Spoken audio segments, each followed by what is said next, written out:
Wahai Jibril, ceritakan padaku bagaimana neraka itu sesungguhnya.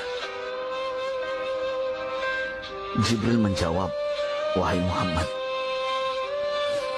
neraka itu bagaikan lubang-lubang yang terdiri dari 7 tingkat. Jarak antara satu lubang dengan yang lain ialah perjalanan 70 tahun. Lubang paling bawah adalah lubang yang paling panas. Nabi SAW meneruskan pertanyaannya, lalu siapakah penghuni lubang-lubang neraka itu, wahai Jibril? Sampaikan kepadaku, Jibril. Jibril menjawab, lubang yang paling bawah diciptakan untuk orang-orang munafik. Lubang yang berikutnya untuk penyembah berhala, lalu untuk penyembah bintang dan matahari. Jibril terus menerangkan penghuni tingkatan neraka hingga lubang yang kelima, tempat umat Yahudi, dan yang keenam dihuni oleh umat Nasrani. Setelah menjelaskan penghuni 6 tingkatan neraka, Jibril diam cukup lama. Rasulullah SAW penasaran dan bertanya kepada Jibril, wahai Jibril, siapakah penghuni neraka yang ketujuh? Jibril diam saja tidak menjawab. Rasulullah SAW mengulangi pertanyaannya, tapi Jibril tetap diam. Rasulullah tambah penasaran dan mendesak Jibril agar dijawab pertanyaannya. Akhirnya Jibril pun berkata, umatmu wahai Muhammad, mereka itu para pelaku dosa besar di kalangan umatmu, yang dimana sampai mereka mati belum sempat bertaubat. Mendengar jawaban Jibril, Rasulullah langsung jatuh pingsan. Jibril merangkulnya dan meletakkan tubuh baginda di atas pangkuannya. Tak berapa lama Rasulullah SAW sadar dan langsung menangis bersimbah air mata dengan terisak-isak. Rasulullah mempertegas pertanyaannya, wahai Jibril, apakah benar ada di antara umatku yang masuk neraka?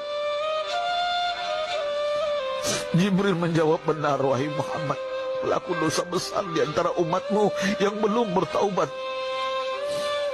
Setelah itu Rasulullah menghadap kiblat dan sujud kepada Allah dalam isak tangisnya. Sesekali dengan suara pelan beliau membisikkan kata-kata, ummati ya Rabb, ummati, ummati, ummati.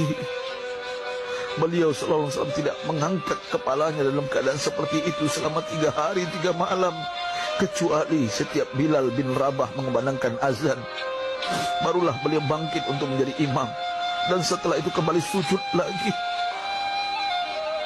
Pada hari ketiga Abu Bakar menyadari hal ini, beliau mengetuk pintu Rasulullah dan mengucapkan salam 3 kali, namun tidak terdengar jawaban.